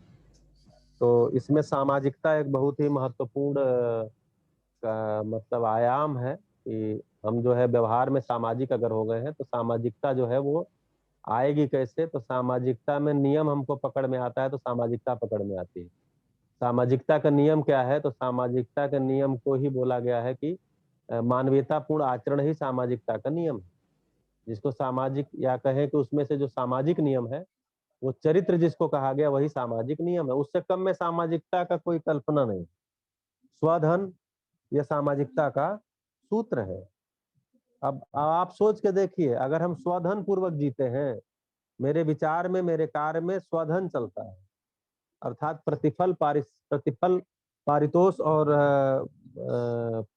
पुरस्कार, इनको ही अगर हम स्वधन के रूप में देख पा रहे हैं, इनको ही स्वधन के रूप में पहचान पा रहे हैं, इनके लिए ही हमारा सारा चल रहा है, तो ये जो है स्वधन में हमारा विचार चल रहा है। अब आप सोचिए, मैं स्वधन में बना हुआ हूँ तो इससे सामाजिकता बनेगी, या मेरा विचार परधन में चलेगा तो सामाजिकता बनेगी। जैसे ही परधन में गया सामाजिकता खत्म हो गई, क्योंकि परधन का मतलब शोषण शुरू हो गया। जब शोषण आ गया तो सामाजिकता रहेगी कहाँ। दूसरा जो नियम है स्वनारी स्वपुरुष, अब स्वनारी स्वपुरुष चल रहा है तो सामाजिकता का सूत्र निकलता है, व्यवस्था निकलती है। अगर पर नारी पर पुरुष आ रहा है, कल्पना में भी आ रहा है मेरे, और व्यवहार में भी आ रहा है, आचरण में भी आ रहा है, फिर अब कहाँ सामाजिकता का सूत्र निकलेगा? फिर तो अपराध की तरफ जाएंगे हम, कोई न कोई अव्यवस्था की तरफ जाएंगे, तो सामाजिकता का सूत्र निकलता नहीं है।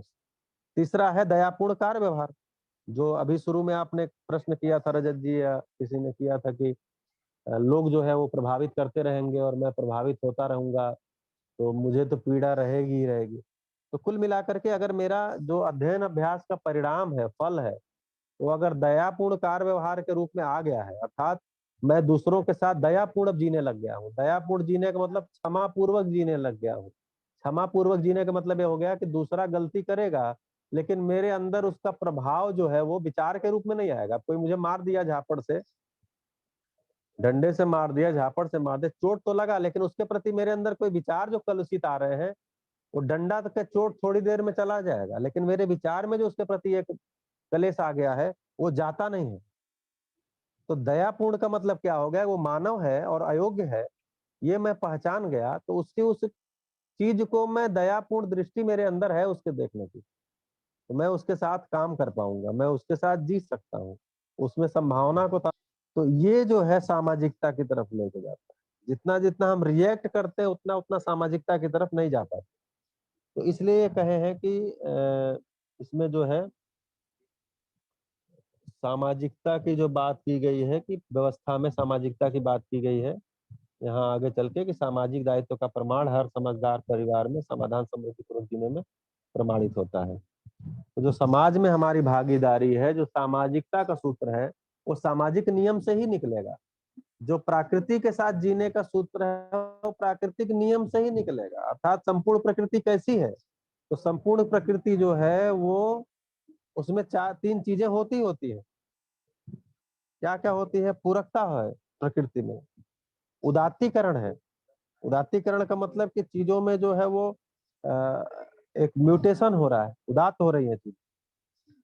दूसरा, तीसरा क्या चीज बोला? कि आवर्तनशील है संपूर्ण प्रकृति। संपूर्ण प्रकृति में स्रोत को बनाए रखते हुए चीजें आवर्तनशील है, साइक्लिक है।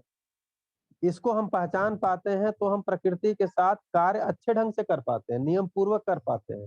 चाहे खेती करनी हो, पौधा लगाना हो, हमको तेल निकालना हो, हमको पानी निकालना हो, हमको माइनिंग करनी हो, तो अगर प्राकृतिक नियम ध्यान में है तो हम उसको ठीक से कर पाते हैं। अगर प्राकृतिक नियम ये पूरकता, उदात्तीकरण और आवर्तनशीलता ध्यान में नहीं है तो हम ठीक से नहीं कर पाते, फिर हम अपराध की तरफ जाते हैं, फिर हम धरती के शोषण की तरफ जाते हैं, फिर हम प्रकृति के शोषण की तरफ जाते हैं, एक अव्यवस्था की तरफ जाते हैं। इसलिए सामाजिकता का सूत्र, सामाजिक नियम और जो है प्राकृतिक जो के साथ जीने का सूत्र प्राकृतिक नियम से निकलता है, और समाधान पूर्वक जीने का सूत्र बौद्धिक नियम से निकलता है। बौद्धिक भैया। नियम बताए गए हैं जी। जी भैया, हमारा दयापूर्ण व्यवहार दूसरे की जागृति में कैसे मदद करेगा, इस पर थोड़ा सा इसको खोलेंगे जरा। हम अगर किसी को दयापूर्ण व्यवहार में बार बार माफ कर रहे हैं बिल्कुल। तो वो हमको मतलब उसकी जागृति, उसको अपनी गलती कब कैसे समझ में आएगी कि वो गलत, या उसकी जागृति कैसे होगी? हाँ, तो माफ करना नहीं होता है। क्षमा की परिभाषा देखेंगे तो अप्रभाविता ही क्षमा है। मैं प्रभावित नहीं हो रहा हूं, यही क्षमा है। हम उससे नहीं करें जाओ क्षमा किया तुमको, हम प्रभावित नहीं हो रहे हैं, मेरे विचार के रूप में कोई प्रभाव नहीं आ रहा है, ये क्षमा है। ठीक है। दूसरा जो दया की आप परिभाषा देखेंगे तो उसमें पात्रता के अनुरूप वस्तु प्रदान करना ही दया है। तो जिसकी पात्रता को मैं पहचान लिया तो वैसा ही उसके साथ, अब जिसकी, अभी मान लीजिए ट्रेन में मैं जा रहा हूँ, कोई बातचीत शुरू हो गई, अब मैं मानव व्यवहार दर्शन उसको सुनाने लग जाऊं, समस्या हो जाएगी, क्योंकि उसकी पात्रता नहीं है। तो जो पात्रता है उसके अनुसार बातचीत किया जाए, धीरे धीरे उसमें से रास्ता निकाला जाए।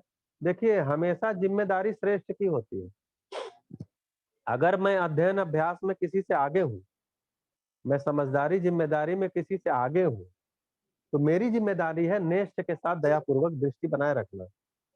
श्रेष्ठ की जिम्मेदारी, नेष्ठ मतलब समझ रहे हैं ना, जो ज्ञान में, समझदारी, जिम्मेदारी में थोड़ा पीछे है, वो नेष्ठ है। तो नेष्ठ के प्रति दया भाव रख पाना ये श्रेष्ठ की जिम्मेदारी है, अर्थात उसकी पात्रता को पहचानते हुए उतनी ही वस्तु का उसके साथ व्यापार कर पाना। मतलब अगर किसी को केवल आहार, निद्रा, भय, प्रजनन ही बड़ी चीज समझ में आती है तो उसके आहार के साथ बातचीत करिए, अभी बाकी चीजें छोड़ दीजिए, उसको अभी ज्ञान की बात नहीं करते हैं, आहार में ही उसको आहार क्यों चाहिए, आहार की जरूरत क्यों है, यहाँ से बात किया जाए थोड़ी थोड़ी थोड़ी थोड़ी करके। मतलब अगर उसको एकाएक हाई डोज देने की आवश्यकता नहीं होती। कभी कभी हम क्या होता है, किसी को बहुत हाई डोज दे देते हैं, मतलब पात्रता पहचाने नहीं और वस्तु बहुत भारी दे दिया, समस्या हो जाती है। तो दया का मतलब ये हुआ, दयापूर्ण व्यवहार हम तभी कर पाएंगे जब हमारी पात्रता को पहचानने की मेरी दृष्टि हो जाए। तो पात्रता को पहचान करके उसके अनुरूप वस्तु व्यापार करना उसके साथ। वैसे वस्तु, वस्तु का मतलब केवल सामान नहीं है, यहाँ सम्मान समझा ले जाना भी एक वस्तु ही है। तो वैसा वस्तु उसके साथ शेयर करना, वैसे वस्तु वास्तविकता के उसके बारे में उसके साथ बातचीत करना। तो क्षमा की परिभाषा आप देखेंगे तो यहाँ कहा गया है कि अप्रभाविता ही क्षमा है, अप्रभावित होकर जीना ही क्षमा है। क्षमा करना नहीं होता है, क्षमा पूर्वक जीना होता है। जी भैया, अच्छा, धन्यवाद। दूसरी चीज जो आपने कहा कि वो गलती कैसे पहचानेगा, दूसरी चीज आपने कहा गलती कैसे पहचानेगा, फिर अगर हम नहीं बताएंगे। देखिए, गलती तो सबको परिणाम गलत देती है और सही सबको परिणाम सही देती है। अंततः दुखी उस व्यक्ति के ही होना है जिसने गलती की है, अंततः अल्टीमेट उसी को होना है। जी भैया। हम तुरंत टोका टाकी करते हैं अलग बात है, दुख उसको होना ही होना है। बहुत बार तो आज किए हुए गलती की पीड़ा 10 साल बाद होती है लोगों को, ऐसा देखने में आया है। पीड़ा होगी ही, इसलिए मैं ध्यान दिला दूं अच्छी बात है। अगर ध्यान दिलाने की स्थिति नहीं है, क्योंकि किसी को ध्यान दिलाएंगे वही आपको अटैक कर देगा, ना ध्यान दिलाया जाए उसको ध्यान आएगा ही कि मेरे द्वारा गलती हुई है। हाँ, मेरा जो व्यवहार है वो क्षमा पूर्वक बना रहे, मतलब मेरा उसके प्रति कोई अपने अंदर मलिनता ना आए। अगर मेरे में उसके प्रति कोई मलिनता आ चुकी है तो उसका फिर परिणाम मुझे भुगतना होगा। मैं दुख में जाऊंगा, मैं कलेश में जाऊंगा, मैं पीड़ा में जाऊंगा, उसका थोड़ी कुछ बिगड़ने वाला। ये मेरे भाव और विचार की तरफ ध्यान देना है। ये जो कुछ भी आचरण सामने वाले का हुआ है उसके कारण मेरे भौतिक कुछ प्रभाव हो सकता है मेरे में हुए हो। अब किसी ने मेरा कुछ ऐसा शारीरिक नुकसान कर दिया हो, आर्थिक नुकसान कर दिया हो, वो हुआ होगा, लेकिन उसके प्रति जो मेरे अंदर द्वेष आ गया, जो एक कलुषता आ गई, वो अगर मेरे में बनी हुई है, अब उसका परिणाम मुझे भुगतना पड़ेगा, मेरे अंदर वो दुख के रूप में आ जाएगा, मेरे अंदर वो पीड़ा के रूप में आ जाएगा, वो मुझे परेशान कर। तो ये देखना पड़ेगा क्या ये मेरे अंदर आ रहा है। अगर ये मेरे अंदर आ रहा है तो इसी के लिए अपनी योग्यता को बढ़ाना है, इसी के लिए हम लोगों को अध्ययन और अभ्यास करना है। जितना दिन, अब लोग बोलते हैं कितना दिन लगेगा, तो जितने दिन में चला जाएगा उतना दिन लगेगा। अब आपका कितने दिन में जाएगा, आपकी मौज, इस समय की मौज कैसी है उसके आधार पर टाइम लगेगा, मेरी इस समय की मौज कैसी है उसके आधार पर मेरे में टाइम लगेगा। इतनी सी बात है। जी भैया। धन्यवाद भैया। कोई और प्रश्न?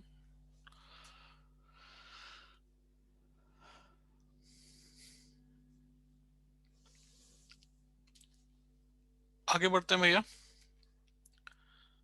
जो 7वां संबंध है, मित्र संबंध।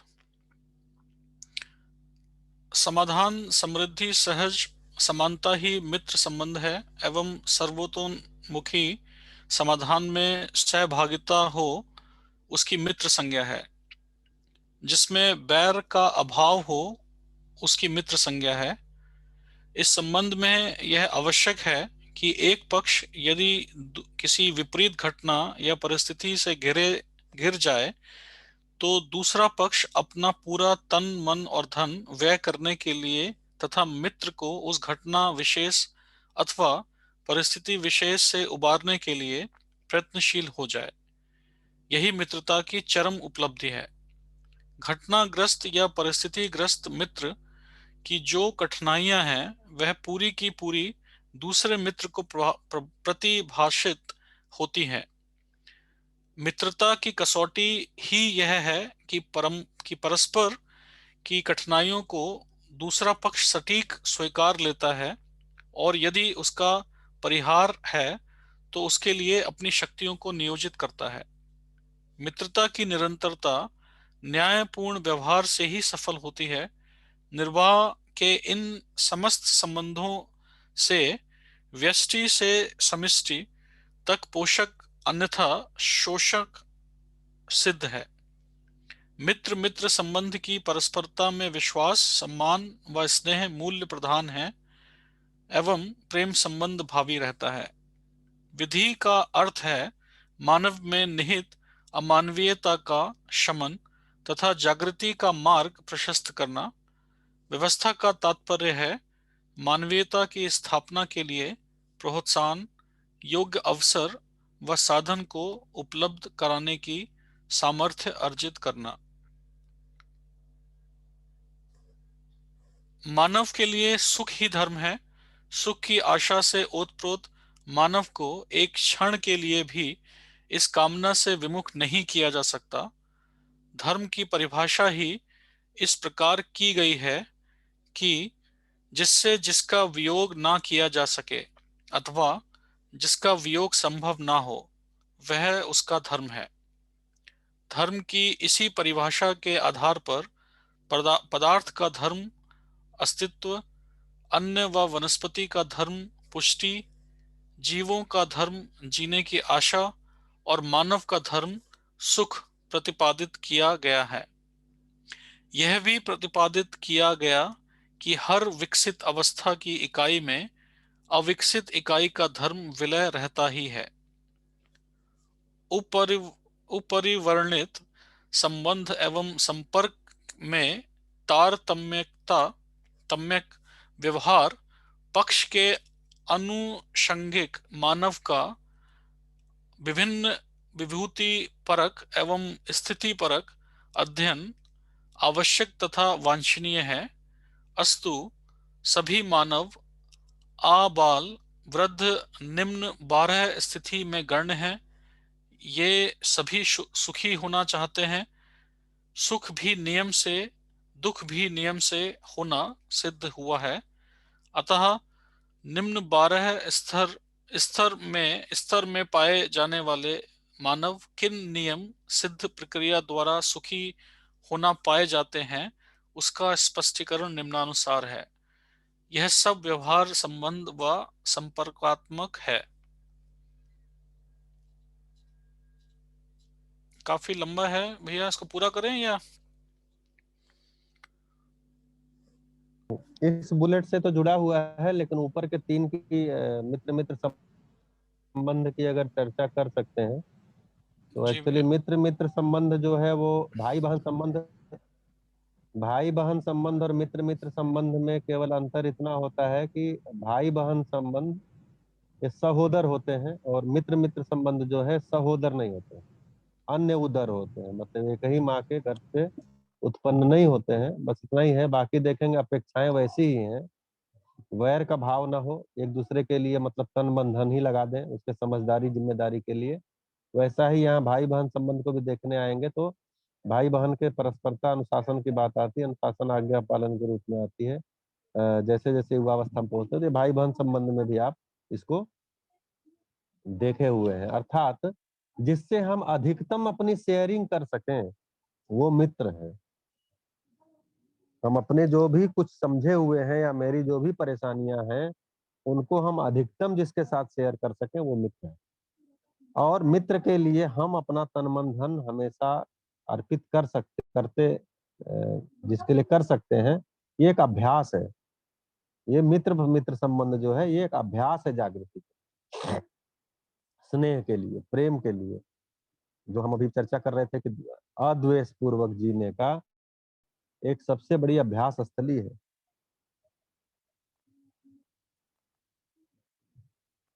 जी भैया। जी, इसमें ये जो अंतिम पैराग्राफ जो है थोड़ा सा कठिन सा लग रहा होगा क्योंकि इसमें थोड़ा शब्दावली संस्कृत निष्ठ प्रयोग की गई है।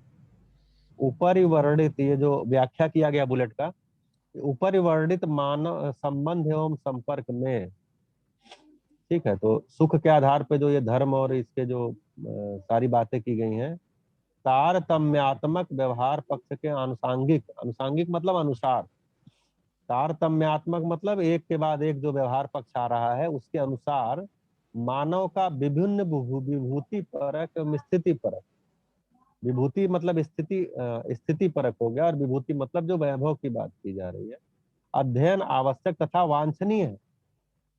मतलब चाहे विभूति परक हो स्थिति परक हो, उसमें अध्ययन एक आवश्यक और अवांछनीय है, उससे बच नहीं सकते।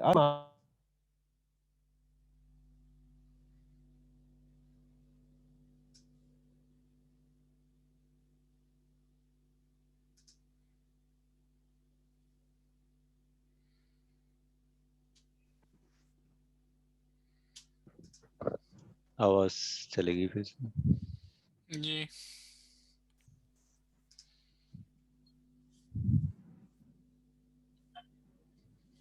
हेलो, मेरी आवाज आ रही है? जी भैया। आ रही है? जी भैया। तो बीच ये में कट गई थी। आबाल वृद्ध का आबाल, हाँ वो एक कॉल आ रही थी। तो आबाल वृद्ध जो कहा जा रहा है, तो बालक से, बच्चे से लेकर के वृद्ध तक देखेंगे तो ये 12 स्थितियों में गण्य बताया गया। वो 12 स्थितियां नीचे दी गई हैं कि बलवान दया पूर्वक सुखी होता है।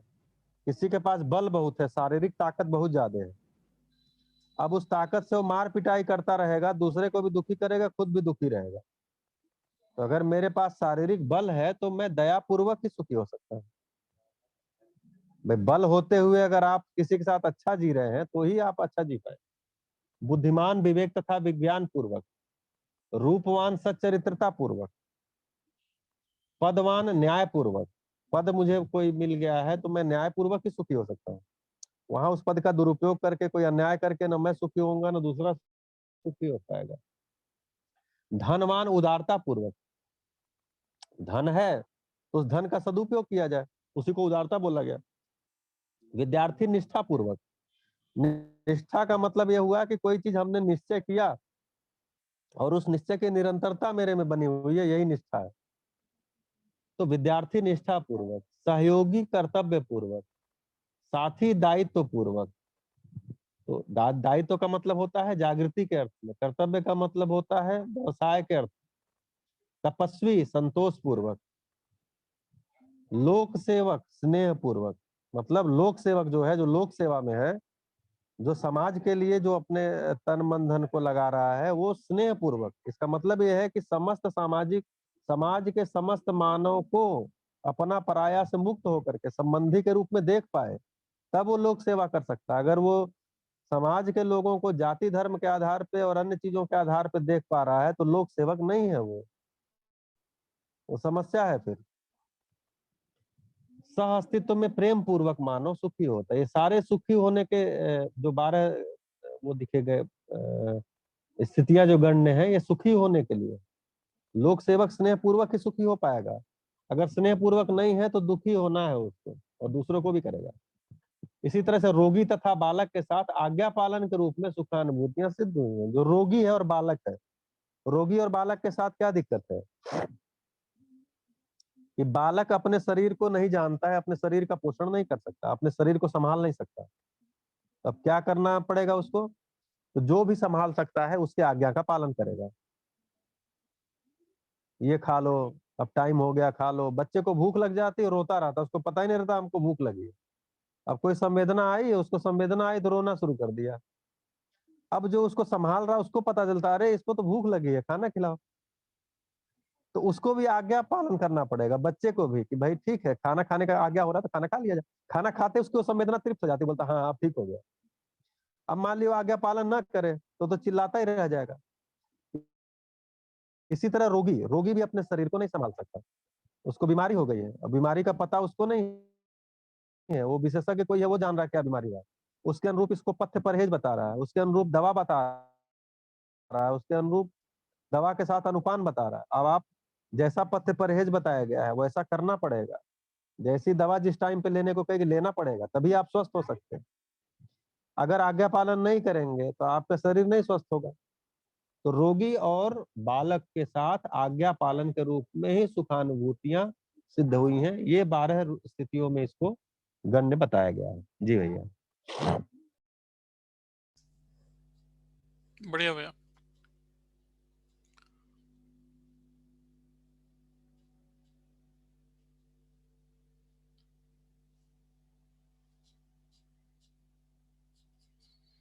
इसको थोड़ा सा और पढ़ लेते हैं भैया।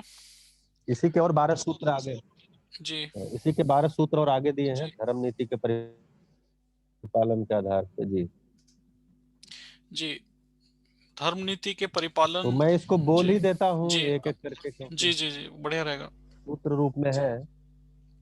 हाँ, तो धर्म नीति के परिपालन से समस्त संपर्कात्मक तथा सम्मानात्मक व्यवहार में क्या अपेक्षा की गई। धर्म नीति तो जान रहे हैं ना, धर्म नीति, राज्य नीति और ये जो अपनी नीतियां बताई गई हैं, धर्म नीति, राज्य नीति और अर्थ नीति। तो उसमें जो धर्म नीति है वो क्या चीज है? तन मन धन का सदुपयोग ही धर्म नीति है। क्योंकि अर्थ हमारे पास तन मन धन ही है, इनका सदुपयोग धर्म नीति है और इनका संरक्षण राज्य नीति है। तो धर्म नीति के परिपालन से अगर हम तन मन धन का सदुपयोग करते हैं, यानी ऐसा परिपालन करते हैं, उससे क्या होगा? संपर्कात्मक तथा संबंधात्मक व्यवहार में क्या अपेक्षा की जाती है, जिससे कि जीवन सफल होता है। ये नीचे दर्शाया गया। ऐसी धर्म नैतिक व्यवस्था तथा इसके लिए किया गया समस्त व्यवहार, प्रयोग तथा प्रयास अखंड समाज सार्वभौम व्यवस्था का पोषक है। अब उसमें क्या क्या आएगा तन मन धन के सदुपयोग में? तो पुरुष का जीवन यतीत्व से सफल है, यानी पुरुष में जागृति को प्रमाणित करना यतीत्व है। स्त्री का जीवन सतीत्व से सफल है, स्त्रियों में जागृति का प्रमाणित होना सतीत्व है। वही जागृति जब पुरुष में प्रमाणित होती है तो उसका नाम यतीत्व रखा गया है, और स्त्री में जब वो प्रमाणित होती है उसका नाम सतीत्व रखा गया है। ये शब्द है, केवल मुद्दा जागृति को प्रमाणित करना ही है। इसमें जो है पुरुष को इसलिए कहा गया है यतीत्व, यत्न पूर्वक सफल होना। यतीत्व मतलब यत्न पूर्वक सफल होना, या सतीत्व मतलब सत्व पूर्वक सफल होना। तो इसलिए कहा गया क्योंकि पुरुष एक समय में यात्रा कर सकता था, तो ज्ञान के लिए, समझ के लिए यात्राएं करेंगे, अलग अलग गुरु की तलाश, उसके अनुसार संवाद करना और समझ को करना। उसके बाद वो घर में जब आएगा तो घर में जो स्त्री है वो सतीत्व पूर्वक, सत्व पूर्वक, यानी अनुकरण अनुसरण पूर्वक वो प्रमाणित हो जाएंगे। अगर जो भी ज्ञान संपन्न हो करके आया है, जैसे आप मान लीजिए सभा में बैठते हैं, अध्ययन करते हैं, आपका सच्चाई की तरफ ध्यान जाता है, धर्म नीति, राजनीति और शिक्षा नीति, अर्थनीति की तरफ ध्यान जाता है। तो आप अगर इसको अपने आचरण में ला पाते हैं तो जो आपका परिवारी जन है वो उसका अनुकरण अनुसरण करता है, यही सतीत्व है।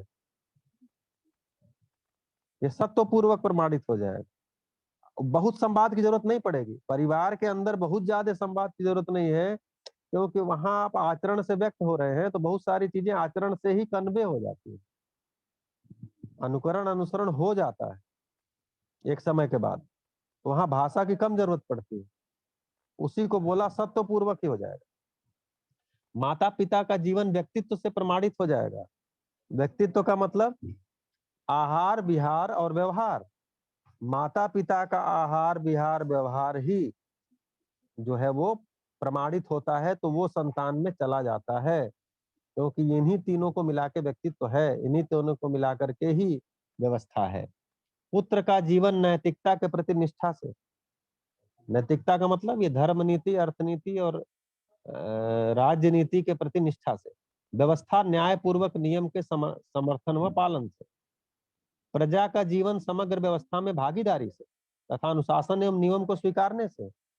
जो भी अनुशासन और नियम बने हैं मतलब अभी तो बनाए गए हैं, लेकिन जब ये व्यवस्था के अनुरूप बन जाएंगे तो फिर अस्तित्व सहज हो जाएंगे। अभी बहुत सारे नियम और अनुशासन अस्तित्व सहज नहीं है, थोपे गए हैं।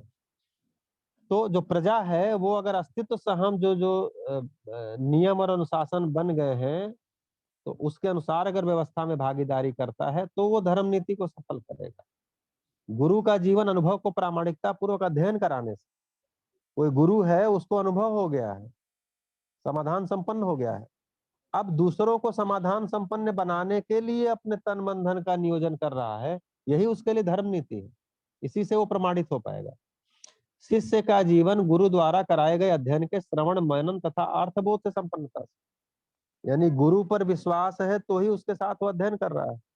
तो अगर विश्वास है तो समझ रहा है कि जो कुछ भी कह रहे हैं, जो मेरे पास श्रुति के रूप में आ रहे, जिसको मैं सुन पा रहा हूँ, उसको मैं मन में टिकाऊं, उस पर मनन करूं, उसको अपने अंदर प्रोसेस करूं, उससे हमको अर्थबोध होगा, मेरे अंदर ही ज्ञान प्रकट होगा। तो पहले गुरु पे विश्वास होना सबसे आवश्यक कार्य है। अगर गुरु पे विश्वास ही नहीं है तो फिर हमारा अध्ययन का श्रवण मनन अर्थबोध की तरफ तो जाएगा ही नहीं। श्रवण केवल होता रहेगा, न मनन होगा, न अर्थबोध की तरफ जाएंगे। सहयोगी का जीवन कर्तव्य के निर्वाह करने से। जो भी उसको कार्य दिया गया, साथी का जीवन दायित्वों को निर्वाह करने से, संबंध मूल्यांकन से। भाई या बहन का जीवन एक दूसरे के अनन्य जागृति की आशा एवं प्रयास से तथा स्नेह सहित दायित्व वहन करने से। भाई बहन का जीवन जो है एक दूसरे की लक्ष्य पहचान में आ गया और एक दूसरे की जागृति के लिए हम प्रयास कर रहे हैं, उससे प्रमाणित होता है।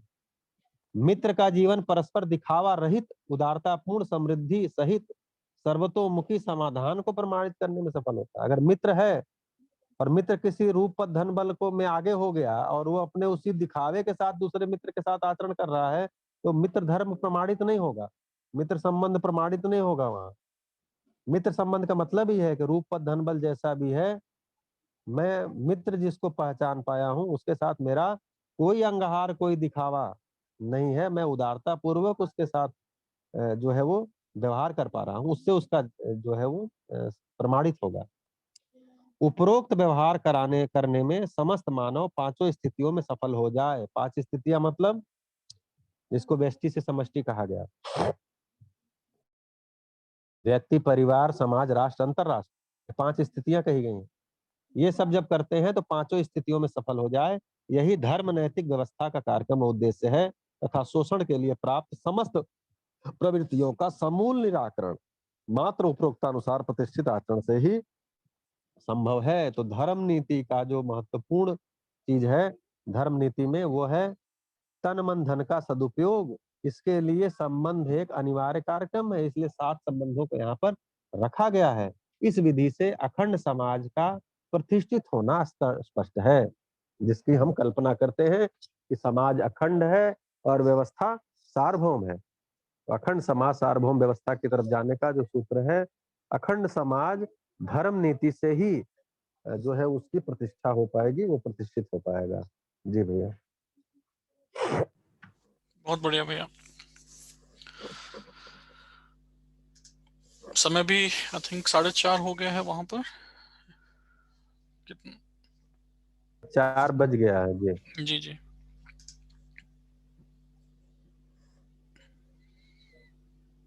नमस्ते श्रवण चलिए भैया, बहुत बढ़िया, थैंक यू। जी नमस्ते।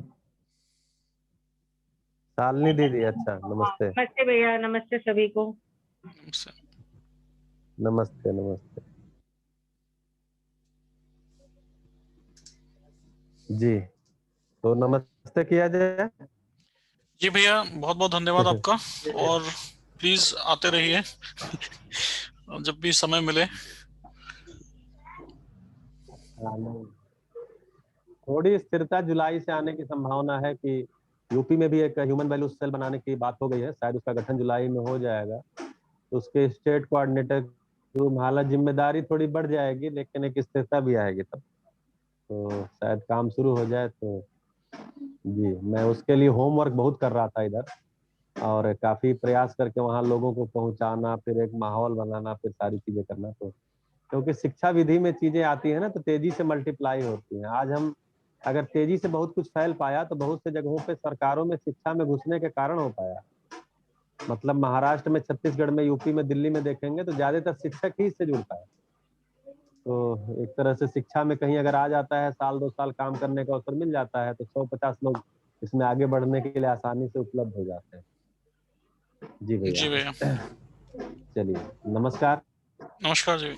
जी। नमस्ते भैया। नमस्ते भैया, सर। नमस्ते। नमस्ते भैया। नमस्ते।